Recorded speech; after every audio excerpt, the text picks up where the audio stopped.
السلام عليكم ورحمة الله وبركاته. ازيكم يا حبايبي؟ عاملين ايه؟ يا رب تكونوا بخير.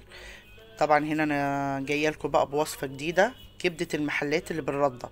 كبدة بتتبيلة سهلة وبسيطة نقدر نعملها كلنا.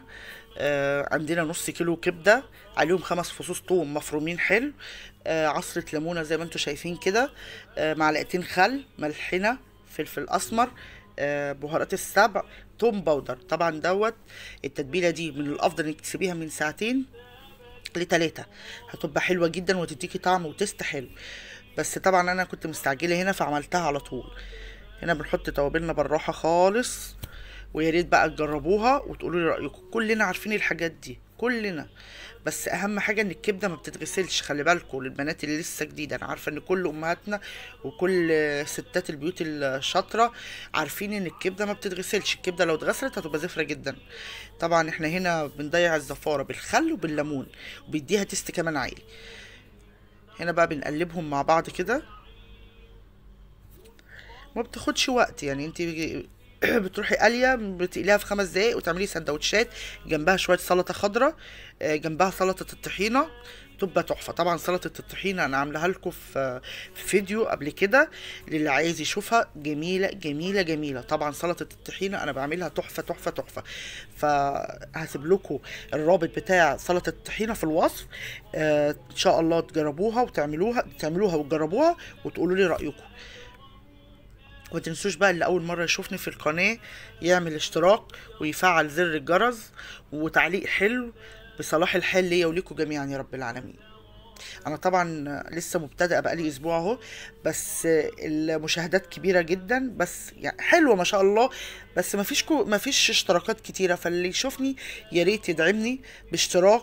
وان شاء الله ان شاء الله هطور من نفسي ويبقى من الفيديوهات من احسن لاحسن باذن الله. هنا طبعا بنحط الكبده، بنحطها في الرده بنديها وش كده، وبعد كده نحطها في الطاسه نقليها. ما بتاخدش على فكرة، التسوية بتاعتها سهلة خالص، ما بتتنشفش. اديني قلت اهو، ما تنشفوش عليها نصيحة. كل ما كانت طرية بتبقى جوسي حلوة كده وطرية وجميلة. طبعا هنا انت بتديها وش في الجنب ده ووش في الجنب ده، بتطلعيها على طول، ما بتاخدش سوا خالص.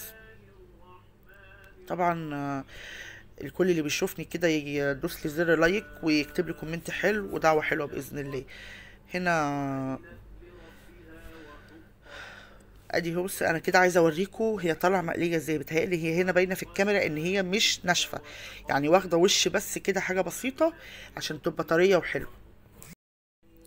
طبعا رمضان اهو قرب خلاص، داخلين على رمضان. كل سنه وانتم طيبين، والامه الاسلاميه جميعا يا رب بخير. يا رب ان شاء الله الايام الجايه تبقى كلها خير لينا جميعا يا رب. متنسوش بقى دعواتكم في الايام المفترجه دي. ادعوا لانفسكم وادعوا لينا وادعوا بصلاح حال الامه الاسلاميه جميعا، وربنا يبعد عنا اي حد ما بيحبناش يا رب العالمين. هنا طبعا الكبده طالعه اهي، طريه وحلوه وجميله. انا هنا بطلعها على المناديل طبعا عشان الزيت. هنا بقى بنرص اخر حاجة. نبدأ بقى واحنا بنرص اخر حاجة نعمل السندوتشات. بتهيالي هنا هجيب السندوتشات نعملها علشان نستثمر وقتنا اهو. طبعا عندي هنا في ناس بتحب تحط الطحينة مع السندوتش، في ناس لا. انا مني واحدة ما بحبش اكل، بحب اكل كل حاجة منفصلة لوحدها كده. هنا ابو العيال بقى هو اللي بيحب كده ان انا اعمل له السندوتشات كاملة ياكل كده. حب كبير مني ليكم، مع السلامة.